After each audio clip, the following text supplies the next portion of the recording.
অবশ্যই অবশ্যই আমি তোমাদেরকে পরীক্ষা করব, ভয় দিয়ে, ক্ষুধা দিয়ে, সম্পদের ঘাটতি দিয়ে, আতঙ্ক দিয়ে, প্রাণনাশ দিয়ে, ফল ফসলের হানি দিয়ে পরীক্ষা করব। কিন্তু এই পরীক্ষায় যারা উত্তীর্ণ হবে, যারা সবর ইখতিয়ার করবে, ওয়াবাশশিরিস সাবিরিন, ধৈর্যশীলদের জন্যই হচ্ছে সুসংবাদ। আলহামদুলিল্লাহ পড়ে। তাহলে সম্মানিত সুধী, আমরা বুঝতে পারলাম এই পৃথিবীর ফিচার হচ্ছে এখানে বিপদ থাকবে, বিপদ ছাড়া কেউ থাকবে না। স্ট্রাগল থাকবে, কষ্ট থাকবে, ঝুঁকি থাকবে, রিস্ক থাকবে, এবং নানা ধরনের বিপদ আপদ দিয়ে আল্লাহ তাআলা আমাদেরকে পরীক্ষা করবেন।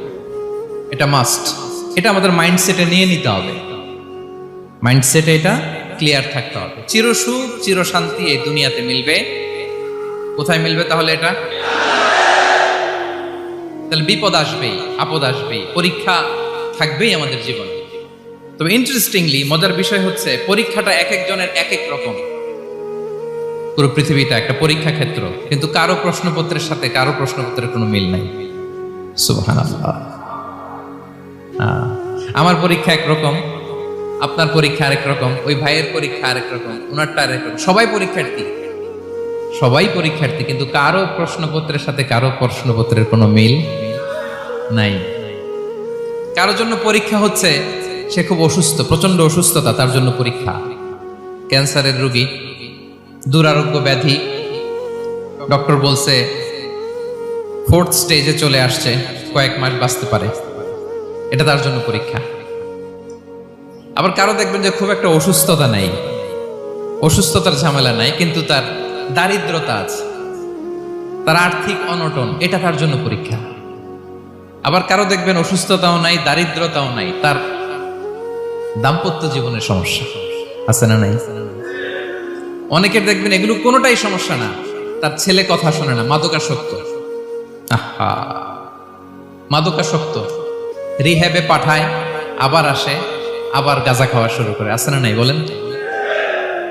দেখেন তার পরীক্ষাটা আবার আলাদা। অনেকের দেখবেন মেয়ে বাবার কথা শোনে না। আবার অনেকের দেখবেন যে ব্যবসায় সমস্যা, লসের পর লস, লাভ উঠাতে পারে না। তাহলে পরীক্ষা ছাড়া, বিপদ আপদ ছাড়া দুনিয়াতে কেউ নাই, কেউ নাই প্রিয় ভাইরা। এটা আমাদের মাথায় রাখতে হবে। পরীক্ষা আপনাকে দিতেই হবে, পরীক্ষা দিয়ে দিয়েই নিজেকে প্রমাণ করতে হবে। আর এক একজনের পরীক্ষাটা এক এক রকম, কারো পরীক্ষার সাথে কারো পরীক্ষার কোনো মিল থাকবে না। তো মাঝে মাঝে আমরা এটা ভুলে যাই। আল্লাহ তাআলা কালামে পাকে রিমাইন্ডার দিয়ে আমাদেরকে স্মরণ করিয়ে দিতে চান যে এই পৃথিবীতে আসলে তোমরা এসেছো পরীক্ষা দিতে। এটাই জীবনের বড় বাস্তবতা।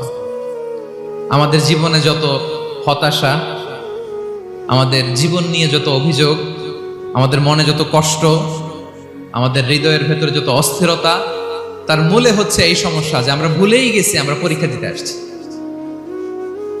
এটা যদি ভুলে না যান, এটা যদি আপনার মাইন্ডসেটে থাকে যে পুরো জীবনটা একটা পরীক্ষা, তাহলে দেখবেন কোনো কিছু আপনাকে কাবু করতে পারবে না। আপনি হতাশ হবেন না, জীবন নিয়ে আর অভিযোগ থাকবে না, আপনি ভেঙে পড়বেন না, সব অভিযোগ হতাশা দূর হয়ে যাবে।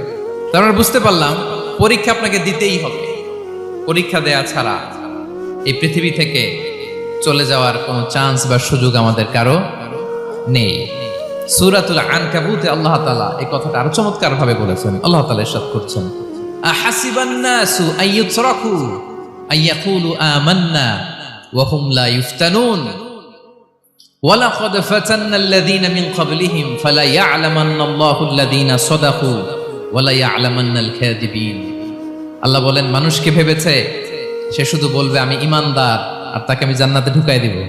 না, কখনো না, কোশ্চিন কালেও না। বরং পূর্ববর্তী কালে যারা পৃথিবীতে এসেছিল তাদেরকে আমি পরীক্ষায় নিয়েছি, পরীক্ষা করেছি, এবং তাকেও ঈমানের প্রশ্নে সে সত্যবাদী না মিথ্যাবাদী পরীক্ষা দিয়ে দিয়ে নিজেকে প্রমাণ করতে হবে। ঠিক কিনা বলেন? পরীক্ষা দিয়ে আপনাকে প্রমাণ করতে হবে। এবং এই পরীক্ষার ব্যাপারটা, এটা যে শুধু আমরা সাধারণ মানুষ আমাদের জীবনে দুঃখ বিপদ পরীক্ষা এমনটা নয়। এই পৃথিবীর সবচাইতে শ্রেষ্ঠ মানুষ যারা ছিলেন তাদেরকে আল্লাহ পরীক্ষা নিয়েছেন। বলেন তো এই পৃথিবীতে সবচাইতে শ্রেষ্ঠতম মানুষ কারা? সবচাইতে শ্রেষ্ঠ ভালো মানুষ কারা ছিল পৃথিবীতে? বলেন তো নবীরা। আওয়াজ করে বলেন তো কারা? বলেন তো নবীদের জীবনে পরীক্ষা ছিল কি ছিল না? হ্যাঁ ছিল। বেশি না কম? বিষ্ণু ইসলামকে জিজ্ঞাসা করা হলো, আইয়ুন নাসি আশাদ্দু বালাআন ইয়া রাসূলুল্লাহ, হে আল্লাহর রাসূল, এই পৃথিবীতে কাদের জীবনে পরীক্ষা বেশি? বিষ্ণু ইসলাম বললেন, আল আম্বিয়া, নবীদের জীবনে। আল আম্বিয়া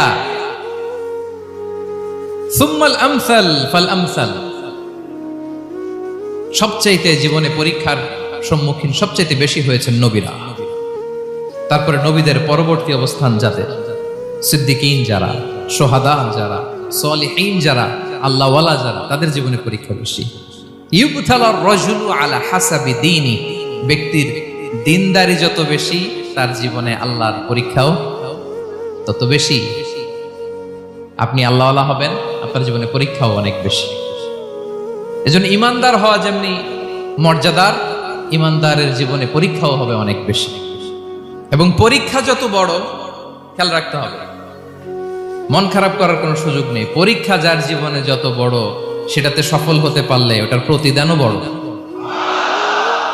পরীক্ষা যত বড়, এটাতে সাকসেস হইতে পারলে এটার রিওয়ার্ডও তত বড়। বিষ্ণু ইসলাম বলেন, ইযামুল জাযাই মাআ ইযামিল বালা, বালা যত বড়, জাযাও তত বড়, প্রতিদানও তত বড়। কারণ নবীদের জীবনে যদি খেয়াল করেন, দেখবেন যেই নবীর জীবনে পরীক্ষা যত বেশি, সেই নবীর জীবনে সফলতাও তত বেশি। সাইয়েদনা ইব্রাহিম আলাইহিস সালামের কথাটা একটু খেয়াল করেন তো, বলেন তো, ওনার জীবনে পরীক্ষা কেমন ছিল, বেশি না কম? ওনার জীবনের পরীক্ষা থেকেই তো আমরা এই শব্দটা ব্যবহার করি। আমরা বলি অগ্নি পরীক্ষা। কি বলি? মানে আগুনে নিক্ষেপ করা হয়েছে সাইয়েদনা ইব্রাহিম আলাইহিস সালামকে, তাও স্বাভাবিকভাবে না, উলঙ্গ করে, ন্যাকেট করে, ওনাকে অপমানিত করবার জন্য ওনার গায়ের জামা কাপড় খুলে উলঙ্গ অবস্থায় আল্লাহর খলিল সাইয়েদনা ইব্রাহিম আলাইহিস সালামকে অগ্নিকুণ্ডে নিক্ষেপ করা হয়েছিল। এরকম এক্সপেরিয়েন্স এই অডিটোরিয়ামের ভেতরে আমাদের কখনো হয়েছে? তাইলে সাধারণ মানুষের জীবনের পরীক্ষা আর নবীদের জীবনের পরীক্ষার মধ্যে পার্থক্য আছে না নাই? ওই পরীক্ষায় উনি পাশ করে ফেললেন। 86 বছর পর্যন্ত আল্লাহর কাছে দোয়া করলেন, আল্লাহ আমাকে একটা নেককার সন্তান দাও। আল্লাহ সন্তান দেয় না। 86 বছর পরে আল্লাহ তাআলা সাইয়েদনা ইব্রাহিম আলাইহিস সালাম এবং হাজারের ঘরকে উজালা করে সন্তান দিলেন। সাইয়েদনা ইসমাঈল আলাইহিস সালাম পৃথিবীতে আসলেন কত বছর বয়সে? 86 বছর বয়সের এখানে কেউ আছেন? হ্যাঁ, আছি আমরা? কেউ নাই। 86 বছর বয়সে প্রথম সন্তান পেয়েছে। তাদের ঘরকে উজালা করে আল্লাহর নবী সাইয়েদনা ইসমাঈল আলাইহিস সালাম আসলেন। এবার আল্লাহ বললেন, যাও স্ত্রীকে আর এই কলিজার টুকরা সন্তানকে, থাকো তো প্যালেস্টাইনে, প্যালেস্টাইন থেকে ১৫০০ কিলোমিটার দূর, দ্য ব্যারেন ল্যান্ড, ওই মক্কার ধুধুমরু প্রান্তরে রেখে আস, যেখানে কেউ নাই, মানুষ নাই, গাছ নাই, পাখি নাই, পানি নাই, যাও রেখে আস। আচ্ছা বলেন তো, ৮৬ বছর পরে যে লোকটা সন্তান পেল, বুঝেছেন উত্তর দিয়েন, ৮৬ বছর পরে যে লোকটাকে আল্লাহ তাআলা সন্তান দিল, তার হৃদয়ে ওই সন্তানের জন্য মায়া বেশি না কম? এমনি তো আমাদের প্রথম সন্তানের হিস্ট্রিটা একটু খেয়াল করেন তো। প্রথম আমাদের যে মেয়ে হয়েছিল বা যাদের ছেলে হয়েছিল, তার প্রতি আদর, সোহাগ, দরদ, ভালোবাসা, আল্লাহ কত ছিল। আর ৮৬ বছর বয়স আল্লাহ তাআলা ওনাকে সন্তান দিলেন, দিয়ে বললেন, যাও হাজারকে আর ইসমাঈলকে মক্কার ধুধুমরু প্রান্তরে রেখে আস। আল্লাহ তাআলা বলতে দেরি, চলে যেতে দেরি নাই, মুহূর্তে উনি রওনা হয়ে গেলেন। সুবহানাল্লাহ পড়বেন না? রেখে আসলেন মক্কার ধুধুমরু প্রান্তরে। এবার আল্লাহ বললেন, যাও রিটার্ন ব্যাক টু প্যালেস্টাইন, প্যালেস্টাইনে চলে যাও। চলে গেলেন, হৃদয়টা ভেঙে খান খান। অনেক বছর পরে আল্লাহ তাআলা আবার অনুমতি দিলেন, যাও এবার ছেলেকে দেখে আসতে পারো, যাও প্যালেস্টাইন থেকে আবার মক্কায় যাও। সাইয়েদনা ইব্রাহিম আলাইহিস সালাম প্যালেস্টাইন থেকে আবার ১৫০০ কিলোমিটার পথ পাড়ি দিয়ে, এখনকার মতো ফ্লাইটে যায় না, গাড়িতেও না, উটে করে। কিসে করে? উনি যে কতবার মক্কা থেকে ফিলিস্তিন এসেছেন আর গিয়েছেন, কোনো ইয়ত্তা নাই, হিসাব নাই। গেলেন, এবার ছেলেটা হাঁটতে পারে, দৌড়াতে পারে, একটু একটু কথা বলতে পারে, আব্বু আব্বু ডাকতে পারে। কেমন মায়া লাগে বলেন তো? মায়া ভালোবাসায় যখন টইটম্বুর, ঠিক ওই মুহূর্তে আল্লাহ বললেন, ছেলেকে জবাই করো, জবাই করো ছেলেকে। আল্লাহ তাআলা বলতে দেরি করেছেন, আল্লাহর আদেশ পালনে 1 সেকেন্ডও তিনি দেরি করেন নাই। ছুরি চালালেন, জান্নাত থেকে দুম্বা নিয়ে আসা হলো। এভাবে আল্লাহর নবী ইব্রাহিম আলাইহিস সালাম ওনার জীবনের প্রতিটি ক্ষেত্রে যেখানে আল্লাহ তাআলা ওনাকে পরীক্ষা নিয়েছেন, উত্তীর্ণ হয়েছেন। এবং দেখেন ওনাকে আল্লাহ তাআলা কি উপহার দিলেন, আল্লাহ তাআলা ওনাকে খলিলুল্লাহ উপাধি দিলেন, আল্লাহর বন্ধু। সুবহানাল্লাহ বলেন। আল্লাহ তাআলা বলছেন, ওয়া ইযি বিতালা ইব্রাহিম রাব্বুহু বিকালিমাতিন ফাআতাম্মাহুন ক্বালা ইন্নী জাঈলুকা লিন-নাসি ইমামা। আল্লাহ অনেকগুলো পরীক্ষা নিয়েছিলেন সাইয়েদনা ইব্রাহিম আলাইহিস সালাম, প্রতিটা পরীক্ষায় সাকসেসফুলি পাস করেছেন, গোল্ডেন এ প্লাস। আল্লাহ বলেন, ইন্নী জাঈলুকা লিন-নাসি ইমামা, I'm gonna make you the leader for the entire human being. I'm gonna appoint you as a leader for the entire universe. গোটা বিশ্বের জন্য, গোটা মানবতার জন্য আমি তোমাকে লিডার বানায় দিলাম। ইযামুল জাযাই মা'a ইযামিল বালা। পরীক্ষা যত বড়, ওই পরীক্ষায় পাশ করলে ওইটার ফলাফল ও প্রতিদানও বড়। তাহলে দেখেন প্রিয় ভাইরা, সাইয়েদনা ইব্রাহিম আলাইহিস সালামের জীবনে পরীক্ষার কোনো শেষ ছিল না। আমি আপনি কোথায়? আল্লাহর খলিলের জীবনে যদি এত পরীক্ষা থাকতে পারে, আমি আপনি কোথায় বলেন তো? এবার বলেন, সাইয়েদনা মূসা আলাইহিস সালাম, ওনার জীবনে তো কোনো পরীক্ষার ছিল না। হ্যাঁ, গুণে শেষ করতে পারবেন? জন্মটাই তো হয়েছে পরীক্ষার মধ্য দিয়ে। মিশরের ছেলে সন্তান হইলেই ফেরাউন বলছে জবাই করো। ওনার মা এরকম সিন্ধুকে করে ভাসায় দিলেন নীল নদীতে। আল্লাহু আকবার! কি একটা রোমাঞ্চকর পরিস্থিতির মধ্য দিয়ে আল্লাহ তাআলা ওনাকে বাঁচালেন। সুবহানাল্লাহ। জন্মই হয়েছে পরীক্ষার মধ্যে দিয়ে। বড় হইলেন, ফেরাউনের ভয়ে দেশ ত্যাগ করলেন, মিশর থেকে মাদিয়ান। আবার আল্লাহর আদেশে যখন ফিরে আসলেন, আবার ফেরাউনের সাথে তর্ক বিতর্ক, যুদ্ধ। একটা রাত আল্লাহ নবী মুসা আলাইহিস সালাম শান্তি মতো মিশরে ঘুমাতে পারে নাই। একটা রাত। শেষ পর্যন্ত এই ফেরাউন মুসা আলাইহিস সালামকে ধাওয়া করেছে। ফেরাউনের ধ্বংসের আগ পর্যন্ত সে মুসা আলাইহিস সালামকে ধাওয়া করেছে। তার মানে মুসা আলাইহিস সালাম এই বিপদ আপদ পরীক্ষা এগুলো থেকে মুক্তি পান নাই। এবার বলেন ঈসা আলাইহিস সালামের কথা। ওনার জীবনে তার পরীক্ষা ছিল না। কি পরীক্ষা ছিল? হ্যাঁ, আল্লাহু আকবার। Same scenario goes to the biography of every messenger in the world. পৃথিবীর সব নবীর ক্ষেত্রে একই ঘটনা ঘটেছে। সাইয়েদনা ঈসা আলাইহিস সালাম দাওয়াত যখন দিলেন, ওনার বিরোধিতা শুরু হলো, ওনাকে হত্যার ষড়যন্ত্র হলো। ইভেন কি ওনাকে মারার জন্য বনি ইসরায়েলেরা উদ্ধত হলো, জানে বাঁচবার জন্য পালালেন। এক ঘরে ঢুকলেন, চারদিক দিয়ে ঘেরাও করলো। উনি দরজা জানালা লাগাই দিলেন। ওরা বললো, একজন দরজা ভেঙে জানালা ভেঙে ভিতরে ঢুকে দেখো বেটা ঈসা কি করে। একজন ভিতরে ঢুকছে, ঢুকার সাথে সাথে বল রাফাআহুল্লাহু ইলাইহি, আল্লাহ তাআলা ঈসা আলাইহিস সালামকে উপরে উঠায় নিলেন। আর যেই লোকটাকে তারা ভিতরে ঢুকালো, তার চেহারাকে আল্লাহ তাআলা ঈসা আলাইহিস সালামের চেহারার মতো করে দিলেন। এবার তার বাইরের সাথীরা বলে, ঘটনা কি? বেটা ঈসাও বেরোয় না, আমাদের লোকটাও বেরোয় না, সবাই ঢুক। দরজা ভেঙে ভেতরে ঢুকে দেখে ঈসা দাঁড়ায় আছে। বলেন তো, এটা ঈসা না মিসা? এটা কি আসল ঈসা? ওমা কতালু ওমা সলাবু ওয়ালাকিন শুব্বিহা লাহুম। আল্লাহ বলে, তোমরা আমার নবী ঈসাকে হত্যাও করতে পারো নাই, শুলেও চড়াতে পারো নাই। আমি সেফটি সিকিউরিটি দিয়ে আমার নবী ঈসা আলাইহিস সালামকে আকাশে তুলে নিয়েছি। তাহলে ওনার জীবনে পরীক্ষার শেষ ছিল না। এবার যদি আমরা বিশ্বনবী সাল্লাল্লাহু আলাইহি ওয়াসাল্লামের জীবনের দিকে তাকাই, ওনার জীবনটা দেখেন তো।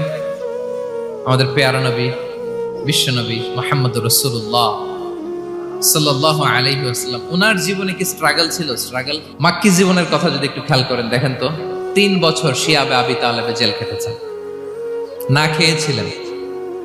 ওনার বংশের লোকেরা প্রথমে ছাগল খেয়েছে, ছাগলগুলো যখন শেষ, ছাগলের চামড়াগুলো শুকিয়ে ওইটা খাইছে। গাছের পাতা ছাল এগুলো খেয়ে খাবারের অভাবে বেহুশ হয়ে পড়ে থাকতো তারা। না খেয়ে কয়দিন ছিলেন আপনি? আমি কয়দিন ছিলাম না খেয়ে? মনেই তো পড়ে না, না খেয়েছিলাম কিনা কোনোদিন। এ হচ্ছে মাক্কি জীবন। মেন্টালি প্রেসার দেয়া হয়েছে। বিশ্বনবীর চাচা আবুল আহাব, তার 2 ছেলে উতবা আর উতাইবা, এদের সাথে বিয়ে দিয়েছিলেন 2 মেয়ের। যখন দাওয়াত দেওয়া শুরু করলেন, 2 মেয়েকে ডিভোর্স দিয়ে দিল। দেখেন, একটা বাবার জন্য প্রাপ্তবয়স্কা মেয়েকে যখন উঠায় নেয়ার আগে ডিভোর্স দেয়, তার মানসিক অবস্থাটা কেমন থাকে বলেন? মেন্টালি প্রেসারাইজ করা হয়েছে, ফিজিক্যালি হ্যারাস করা হয়েছে। বিষ্ণু ইসলাম যখন নামাজে দাঁড়াতেন, উটের পচা নারী ভুড়ি বিষ্ণুনবীর কাঁধে চাপিয়ে দেওয়া হতো। আপনার জীবনে এরকম ঘটছে কখনো? আপনি নামাজ পড়তেছেন, উটের পচা নারী ভুঁড়ি আপনার কাঁধে চাপিয়ে দেওয়া হয়েছে, কয়দিন হয়েছে এরকম? কয়দিন হয়েছে? হ্যাঁ, তারপরে তো আলহামদুলিল্লাহ বেরোয় না মুখ দিয়ে। কেমন আছেন হুজুর কয়েন না, বেশি একটা সুবিধার না, তাই না? বেশি একটা একটু মিলাবেন। কতটুকু পরীক্ষা আমরা দিয়েছি। তায়েফে গেলেন বিশ্বনবী, তায়েফে গেছিলেন জমির বায়না দিতে, তাই না? জমি কিনবে তায়েফে। তায়েফবাসীদেরকে জাহান্নামের আগুন থেকে বাঁচাতে গিয়েছিলেন, নিজের জন্য না। সেখানে তায়েফের ছেলেরা পাথর মেরেছে বিষ্ণু ইসলামের গায়ে। এত শুভ্র দেহ ছিল, চেহারা ছিল, বিষ্ণুবীর গা দিয়ে ঝরঝর করে রক্ত ঝরেছে। ফিজিক্যাল হ্যারাসমেন্টের শিকার হয়েছেন বিষ্ণু ইসলাম। যখন যেদিন বিষ্ণু ইসলামকে হত্যার ষড়যন্ত্র করা হলো, আল্লাহ তাআলার আদেশে তিনি মক্কা থেকে মদিনায় হিজরত করলেন। মদিনাতে যেও একটা রাত, সপ্তম হিজরির আগ পর্যন্ত শান্তিতে ঘুমাতে পারেন নাই।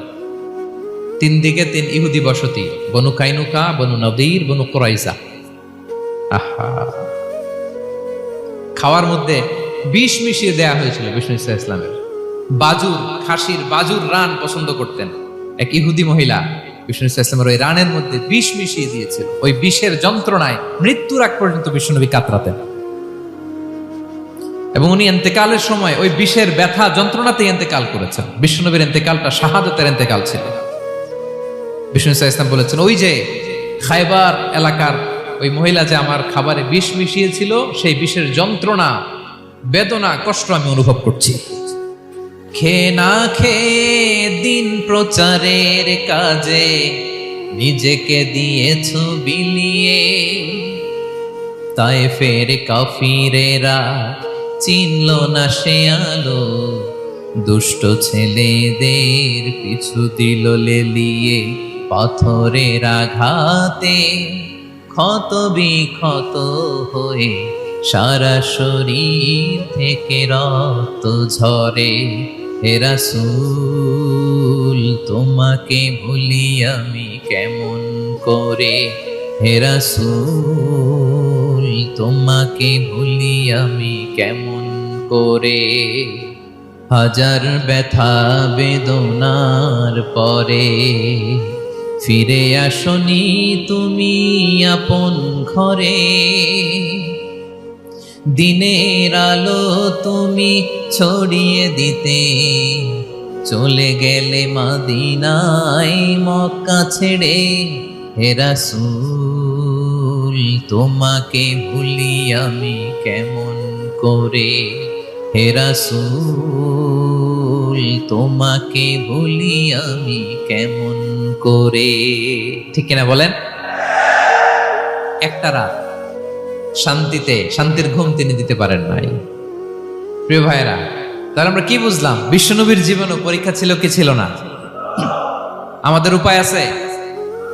আমরা বাঁচতে পারবো এই বিপদ আপদ পরীক্ষা ঝঞ্ঝাল থেকে? বাঁচতে চাইলেও বাঁচতে পারবো? ইমাম মালিক আলাইহি রাহমা নাম শুনেছেন? ইমাম মালিক, ওনার জ্ঞান থেকে লাখো লাখো মানুষ উপকৃত হয়েছে, কোটি কোটি মানুষ উপকৃত হয়েছে।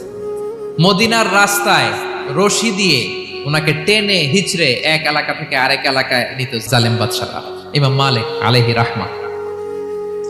ইমাম আহমদ ইবনে হাম্বল, ওনাকে বেত্রাঘাত করা হতো, চাবুক দিয়ে পেটানো হতো। আল ইমাম আল আযম আবু হানিফা আলাইহি রাহমা, ওনাকে কারাবন্দী করা হয়েছিল।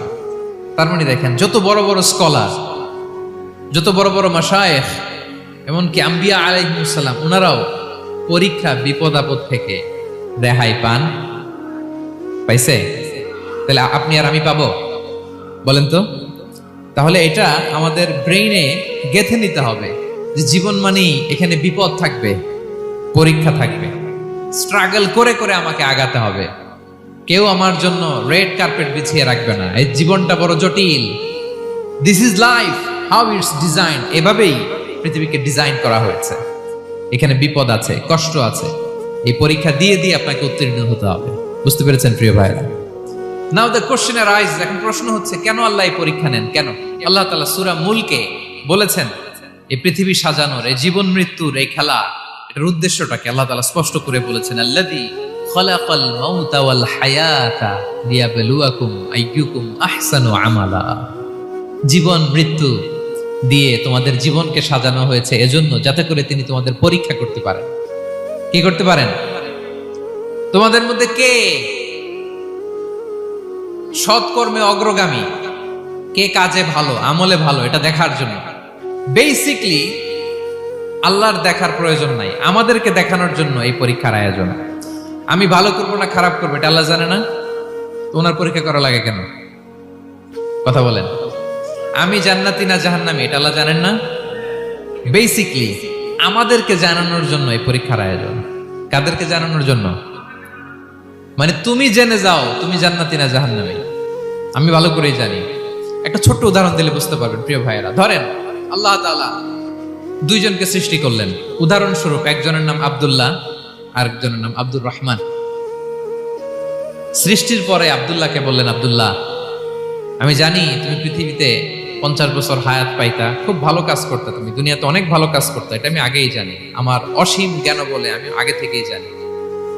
তো যাও, তোমার এইমাত্র সৃষ্টি করলাম, যাও তুমি জান্নাতে ঢুকে যাও, কারণ আমি জানি তুমি জান্নাতি হবে। আচ্ছা, আর আব্দুর রহমান তুমি পৃথিবীতে খুব খারাপ কাজ করতে, এটা আমি জানতাম, তোমারে পাঠাইলে খারাপ কাজ করবা, তুমি সীমা লঙ্ঘন করবা, অন্যায় করবা, অপরাধ করবা, তুমি জাহান্নামী হবা, যাও। যেহেতু আমি জানি পরীক্ষার আর দরকার নেই, তোমারে জাহান্নাম দিয়ে দিলাম, যাও ঢুকে যাও। আব্দুল্লাহ ঠিকই জান্নাতে ঢুকে যাবে, আব্দুর রহমান কি ঢুকবে? ঢুকবে।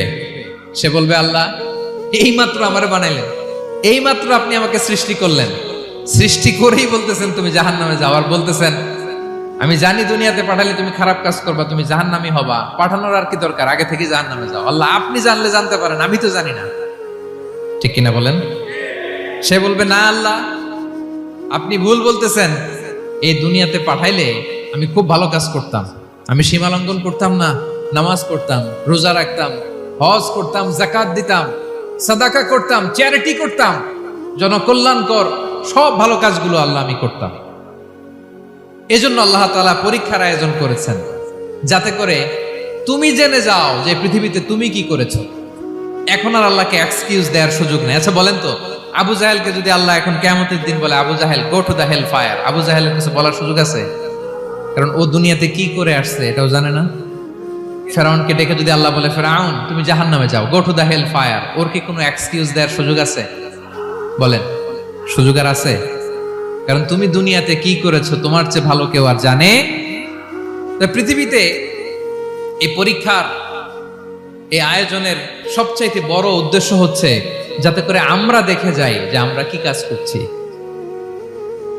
কেউ যখন পরীক্ষা দেয় প্রিয় ভাইরা, ওই পরীক্ষায় কত পাবে তার একটা হিসাব আছে না? বলেন, আপনি গণিত পরীক্ষা দিয়ে আসছেন, যে 100-তে 100 পাবে সে বলতে পারে আমার সব অঙ্ক হয়েছে, ঠিক কিনা বলেন? আর যে লাড্ডু গুড্ডু বুঝছেন তো, কিছুই পারে নাই, ঘোড়ার ডিম, তারও একটা হিসাব আছে যে সে কিছুই লিখে আসতে পারে নাই। তাই পৃথিবীতে এই পরীক্ষার আয়োজনের প্রধানতম কারণ হচ্ছে যাতে করে আমরা বুঝে যেতে পারি যে আমরা কোথায় যাব, জান্নাতে না জাহান্নামে।